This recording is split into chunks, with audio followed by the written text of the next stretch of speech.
Hey there, welcome to today's lesson. Today we're going to unpack choosing and cultivating the right relationship. Look, through our time together, you have walked through heartbreak. You have reclaimed your standards. You have actually re entered dating with confidence. And you're beginning to practice healthy connection skills. But now comes the most important piece: choosing and cultivating the right relationship. The relationship that is aligned with your value and your vision of today has nothing to do of any days of the past. Because here's the truth: dating isn't about finding just anyone. It's about really aligning with someone who matches your new standards, who supports your growth, and who cultivates love with you over time, not just in the moment. By the end of this lesson, you're going to know how to recognize compatibility, choose wisely, and most importantly, build rituals that keep love alive. And you may be sitting there right now thinking, but what if I choose wrong? What if I miss the red flags? I missed them the first time. I missed them the second time. Look, this fear is real. Divorce makes you cautious, but that's not a bad thing. But here's what most people get wrong: they believe that chemistry equals compatibility, and it doesn't. Again, I'm going to say that because I think it's important to hear that. Chemistry does not equal compatibility. Chemistry is the spark. Compatibility is the wood that keeps the fire burning. Let me say that again, because I think this is important. If you're fearful of missing the red flags, just know that fear is real. It's part of the journey, but it's what you do with fear that makes the difference. Divorce is going to make you cautious. That's not a bad thing. Look at it as a gift. But again, here's what most people get wrong. They believe that chemistry equals compatibility, and we know it doesn't. Chemistry is just the spark. Compatibility is the wood that keeps the fire burning. Let me share with you 3 stories. So Ruth was a client of mine. She was in her early 60s. I think she was just 60 years old, and met somebody wonderful, but feared it was too good to be true. She actually feared it was too soon. And so we use the compatibility checklist: values, vision, and daily habit. 2 years later, she told me it's not perfect, but it is healthy and it feels like freedom. The words from somebody who was trapped in the emotion of fear for years after a failed marriage. And as I told her, there's no such thing as a failed marriage. That marriage, now that she looks back over it, was not failure. It was so many teaching points that she had not learned or didn't know she needed. And so today, again, 2 years later, the relationship she has is not perfect, but it's healthy.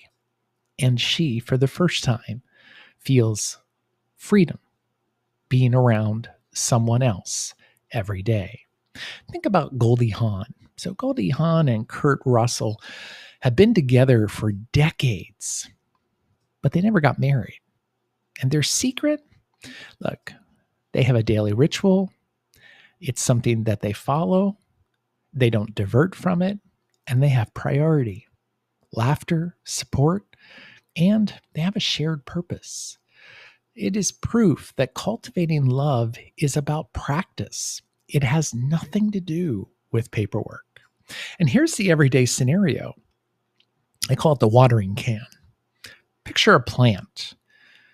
You don't water it once and expect it to thrive. Well, hopefully you don't, because it ends up dead in the corner. But you tend to it on a daily basis. Your relationships, they're no different. Choosing is step 1. Cultivating is what makes it last. Cultivating is also what can be fun. if you allow it to be. Building lasting love touches every layer of your life.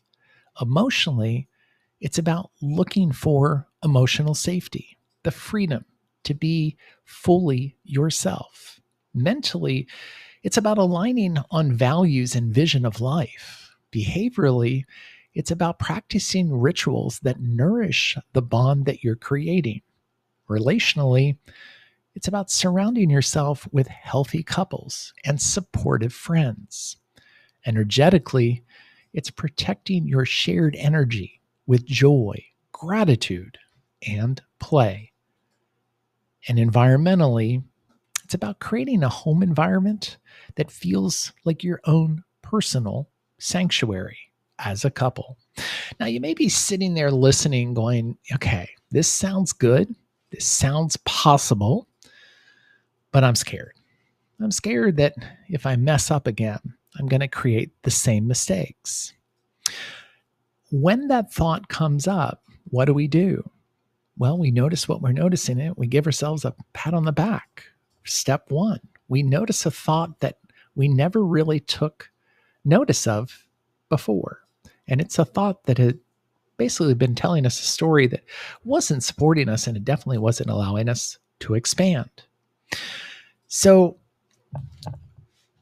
we want to reframe these thoughts that we have, that we've accepted, that play over and over again in our head. So if you're sitting there right now and you're saying to yourself, you know what, I'm scared. I'm scared that I'm going to mess up again. I'm scared that I'm going to make the same mistakes. Let's reframe it, because mistakes aren't failures. Every mistake that is made, every mistake that is experienced is a teaching moment. And now you have the tools you didn't have before, because you have clarity, you have standards, you have defined connection skills. And see, here's the best part about this. You're not starting over. You're starting wiser. So your daily practice, what I call the love cultivation plan, is again broken into a 15-minute block of time, segmented into 5 minutes of action.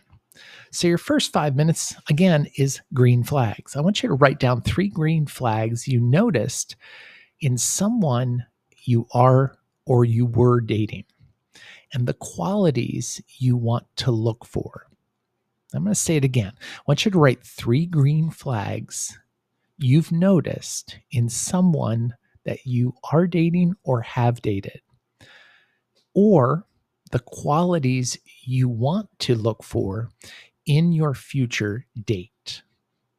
For the next 5 minutes, we're going to step into what we call the ritual. List 2 small daily rituals you'd love to practice with your partner. Maybe it's morning gratitude or just a nightly check-in in bed before the lights go off. For the next 5 minutes, we're going to do what we've done in every exercise. We're going to visualize. We're going to try this vision and version of ourselves on and see whether it fits, see whether it feels good, see whether it looks good.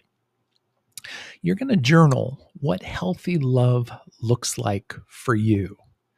Now, this is not Hollywood's version of love. This is not fantasy. It's your truth.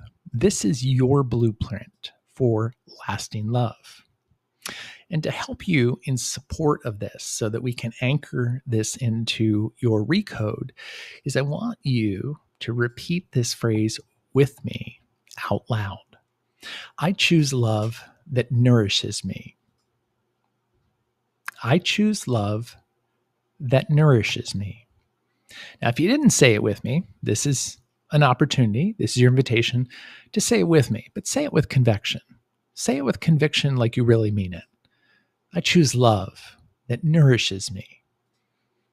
I choose love that nourishes me. Say it one more time by yourself. Now just hold that feeling. Feel how that resonates in your body. And if you don't feel the resonating in your body, guess what? You need to say it with more conviction because you don't believe it. but the more you say it, the more you will begin to believe it. And here's your journal prompt for this week. The ritual that will keep my love alive is blank. The ritual that keeps my love alive is blank.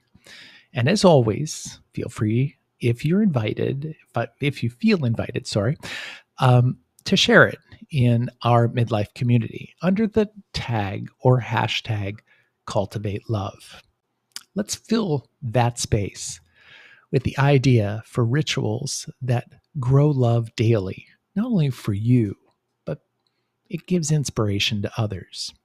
And then we want to visualize it. We want to support this recode with a visualization. I want you to visualize a plant in direct sunlight, watering that plant consistently. And every day, every week, every month, you watch as new blossoms, new leaves, and new growth occurs. That's the love you're building. That's the life that you're seeking to have. So let's recap. Chemistry starts the fire. We all agree. So chemistry starts the fire. But compatibility really does keep it burning. Healthy love is chosen. It's not just received. Healthy love is chosen, and then it's cultivated. But it's cultivated with rituals that you have intentionally put into play. And now you hold the tools to choose wisely and to nurture deeply. I invite you to take this information and really ingrain it into your day-to-day life. All of our coaching should be implemented in a 5 to 7 day consecutive manner of where the more that you steep yourself in the information, one lesson, one course at a time, you will begin to find a shift and you will begin to feel the natural recode that happens when you start to change the way you think and your relationship with situations and circumstances that once held you back. Until the next time, let the evidence rise to meet you. This is your midlife coach, Timotei Euler. And as always, if you don't know which direction to turn after this course, feel free to jump back into the classroom, find the Book Your Call, which is a free discovery call, schedule a call, and you and I can talk about the journey that you have taken so far, which of our on-demand courses would be great for you to jump into, and if you want to increase your engagement and move into group coaching or private coaching, we have that availability as well. But our on-demand community is here to serve you if you want to do a self-paced journey. I am always here to support you. Until next time, enjoy.